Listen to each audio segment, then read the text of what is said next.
and pinion assembly overall. This is your repair kit. Gasket, power steering, Fortuner, steering rack kit.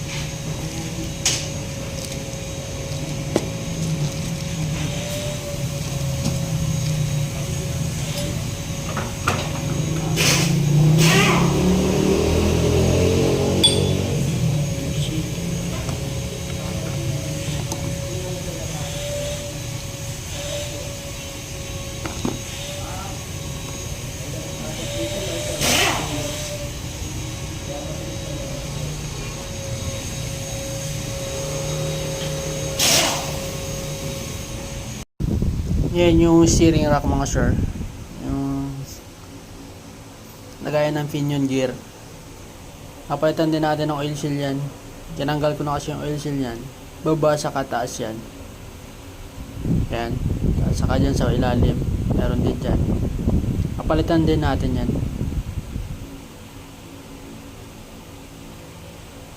Nililisan ko lang. Tapos yan pala yung repair kit nya. Dalawang oil seal kabilaan. Marami pang kasama yan. Mga washer, mga o-ring. Palitan natin lahat yan. Kasi masyado daw mahal yung assembly nito. Kaya papalitan na lang natin ng repair kit. No, overall naman yan. So kailangan lang maganda yung pagkaka-overall para hindi mag-leak agad. So yung oil seal, yan muna natin. Yung oil seal na yan, yung dalawa na yan, yun para dyan sa housing ng pinion gear. Baba at saka taas yan. Unang-una sa taas yung maliit na oil seal kasabay ng bearing.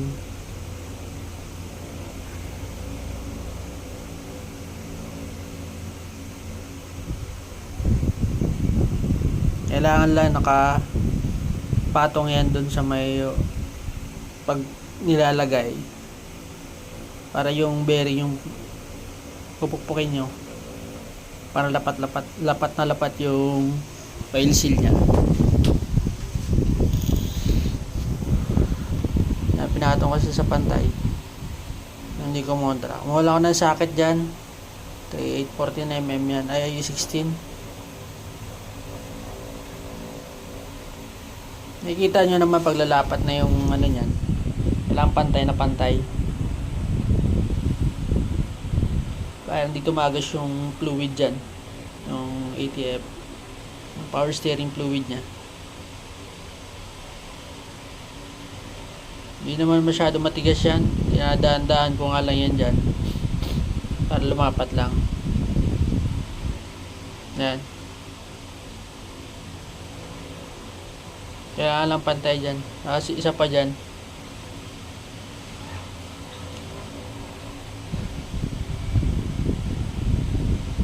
Para pag salpak mamaya, goods na. So, kailangan nyo pa rin lubricate yung mga oil seal bago isalpak yung pinion gear. Yeah, para di masira or di mapunit.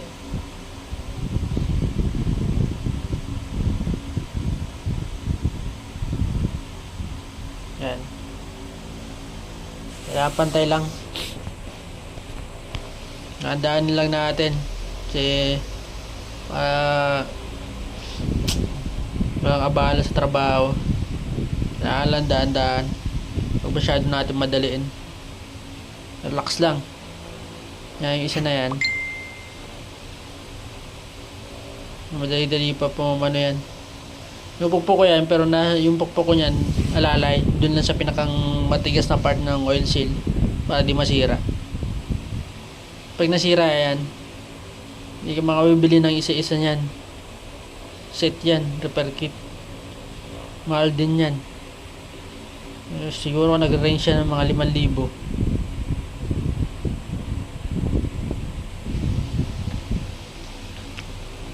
Na kailangan dahan-dahan yung ano dyan, paglagay.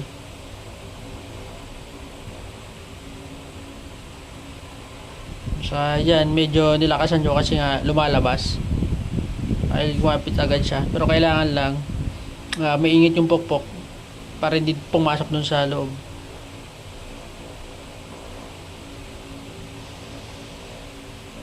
Kailangan pantay na pantay.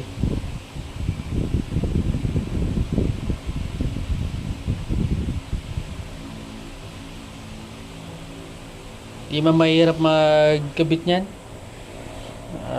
Kailangan lang talaga dahan-dahan.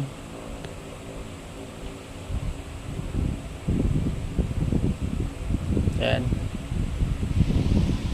Dahanin nyo lang mga sir. Lalapat din yan.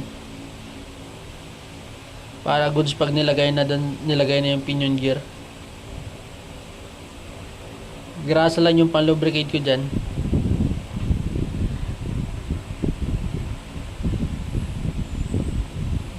Para sumakto.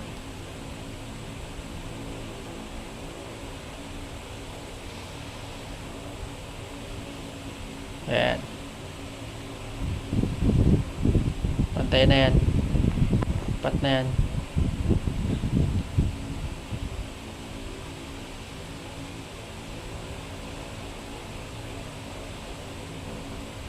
Double check lang natin na maayos.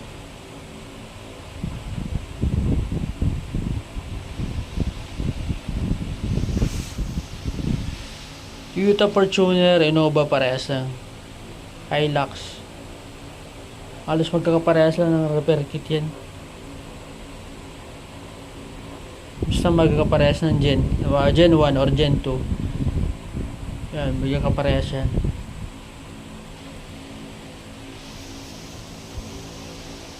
Mahirap din, medyo mahirap lang dyan yung paglagay ng oil seal, yung malaki. Yung sa loob ng mismong rack and pinion. So nilulubricate ko lang yan ng grasa para pag pinasok ko hindi magagasgas or di masusugat yung oil seal nya mga sir.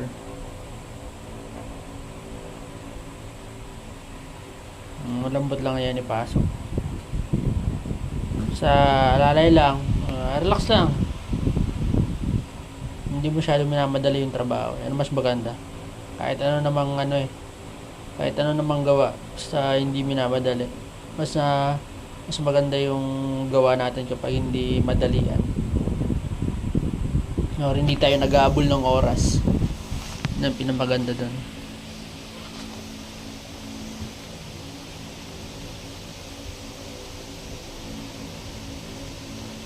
Tapos yan, after nyan, dun na yung sa rack and pinion. Dun na magbubuo.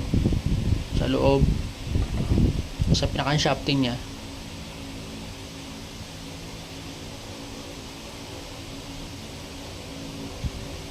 Kaya lang kasi grasahan yan. Kasi yung lubrication nung pinion gear, grasa lang yan. Hindi tumatagos yung dyan. Hindi tumatagos yung fluid dyan. Dyan sa may gear na yan. Sa may parang spiral gear. Yan, grass lang talaga dyan. Ang meron lang fluid dyan, yan, yung sa may nilagyan ko ng oil seal. Yun lang, dyan lang yung fluid nyan.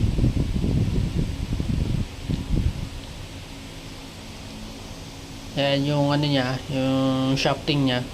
Wala naman tama yan. Depende lang kung kinalawang or may tama, malalim yung tama. Yung iba, minamachine shop pa. Pero pag ganun, medyo malalim yung tama, for replacement na talaga yun ng assembly. Kasi hindi rin tatagal ng mga oil seal nun. So wala na sa standard. Yan.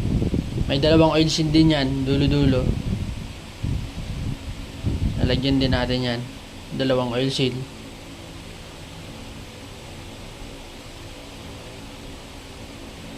Para pag alpak natin, goods.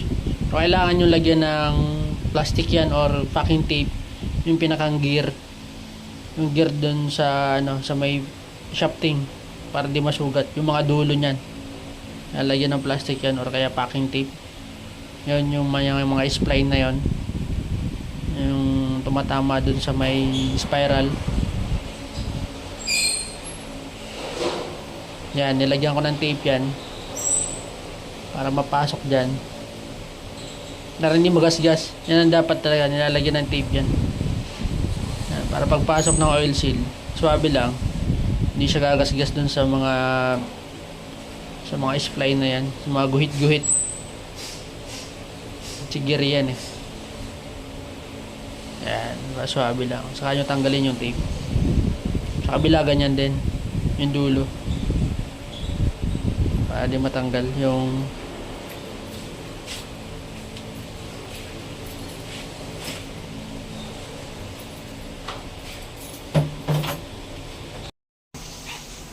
kabitan natin yan. Buo na. Hindi pinakita yung iba kasi normal na naman yung paglagay niyan. So yung sa loob pala, yung sa dulo niyan, na-press namin kasi medyo matigas ilapat yung oil seal, ginamitan ng press. Kasi may press naman kami, pinipress para lapat na lapat. Kasi pag pinupukpok lang or binabagsak lang, minsan nasisira yung oil seal. So kailangan i-press para daan-daan lumapat. Matigas naman yung oil seal na yon. So yan, kabit na lang natin yan mga sir.